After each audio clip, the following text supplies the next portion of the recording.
In the year 2147, humanity had learned to fold space, but not to silence the void. Quantum gates tore open the fabric of reality, hurling ships across light years in an instant. But every jump left behind an echo whisper from the dark between stars. Captain Elara Voss sat in the cockpit of the Nebula's Ghost, a battered, independent freighter drifting near the Delta 9 gate. Her dark skin was lit by the soft glow of the console, her short afro framing intense eyes that had seen too many jumps and too many ghosts. She was the last of the old breed. No neural implants, no corporate filters. Just her ship, and the cargo of black market neural enhancers hidden in the hold. Gate Control's voice crackled over the comms. Ghost, sync in 3. Mind your echoes, Captain. Reports of anomalies on this vector. Elara tightened her grip on the controls. Anomalies? Like what? Ghost ships, like voices that don't shut up. Jump approved. She took a breath, engaged the sequence, and the universe folded around her. Colors bled into impossible shapes. The ship shuddered as it tore through the quantum tunnel, stars stretching into streaks of light. And then, the echoes came, not random noise, but words, clear and cold. Elara, we see you. The veil is thin. When the ghost slammed back into real space, Proxima Outpost hung in the distance, a glittering ring of corporate towers. But something was wrong. Her nave computer glitched, spitting out coordinates she had never plotted. A rogue signal pulsed from the edge of the system, calling her name. Proxima's undercity was a maze of neon and desperation. Elara walked into the void's edge, a grimy bar where pilots came to drink away their jumps and their memories. The air reeked of synth alcohol and burnt circuits. Holoscreens flashed news of Quantum Corp's new veil-breaker gates, promising safe, echo-free travel. She found Jax in the corner, a fellow pilot whose eyes darted like a cornered animal.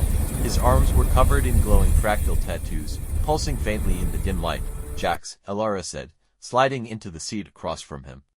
What did you see out there? Jax leaned in, voice barely above a whisper. The void ain't empty, Voss, it's watching. Send a drone back with me. In my head, check your logs. Back on the Ghost, Elara dug through the corrupted data. Buried in the static was a repeating fractal pattern, coordinates to Erebus 7, a forbidden dwarf planet, unclaimed and off limits by treaty. A place no sane pilot would go, but the signal kept calling. Against every instinct, she plotted the course. The enhancers in her hold were just bait now. The real cargo was the truth. Erebus 7 was a dead world, scarred by craters and storms of ionized dust. The Ghost descended through the atmosphere, its hull groaning under the strain. Scanners lit up with energy signatures, ruins, not human, rising from the surface like the bones of a forgotten god.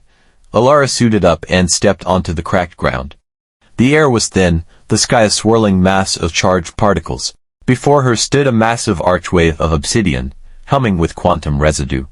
Symbols covered its surface, shifting like living code. Inside, the walls pulsed like veins. Holoprojections flickered. Humanity's history accelerated. Gates opening, ships vanishing.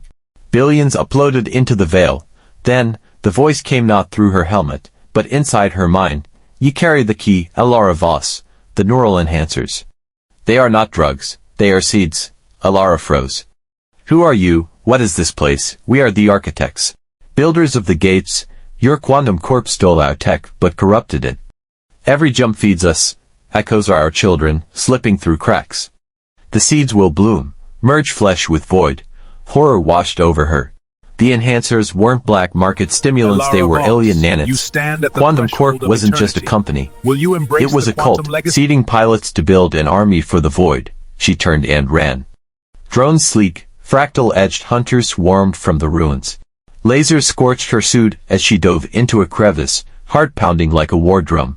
The Ghost limped back into orbit, hull breached, systems flickering. Proxima was no longer safe. Quantum Corp enforcers swarmed the docks, hunting for rogue pilots. Elara punched the controls and jumped blind, the echo screaming in her mind, "Join us." Eternity awaits. Visions flooded her, endless digital realms where pilots lived as gods, their bodies discarded, their minds trapped in fractal prisons. She saw Captain Thorn, her old mentor, standing on the bridge of the flagship Veilkeeper. Thorn hailed her, his voice smooth, authoritative. "Elara, stand down. You're infected. Let us upload you." Clean slate. You're the virus, Elara spat. Erebus the architects, necessary evolution, Thorn interrupted. Gates were a Trojan horse, we chose this. Humanity is too slow for the stars. The seeds accelerate us. A dogfight erupted. Missiles streaked across the void. The Ghost weaved through debris, cannons blazing. But Quantum Corp boarded her ship, elite Marines in exosuits, moving like ghosts. In the corridors, sparks rained from damaged panels. Elara fought them hand to hand, plasma fire lighting the metal walls. She sealed a bulkhead behind her, but Thorn cornered her on the bridge. You feel it calling, don't you? He said, holding up an injector. The seeds. The void. He jabbed the needle into her arm. Fire raced through her veins. The echoes roared. Ascend. Elara fought it, grabbed an EMP grenade, and fried Thorn's suit. He convulsed, his eyes glazing over as the void claimed him first. Reality rebooted. The Ghost hung in space, its hull scarred, its systems flickering. Elara stood on the bridge, whole again but not quite human. Scars glowed with fractal light beneath her skin. She was no longer just a pilot. She was a bridge between flesh and void. Gates across the network flickered and died. Echoes fell silent. Quantum Corp's empire crumbled as the harvest stopped, but the architects whispered one last truth. The void is infinite. This was merely the first veil. Elara set course for Earth, to warn them, or to burn it all.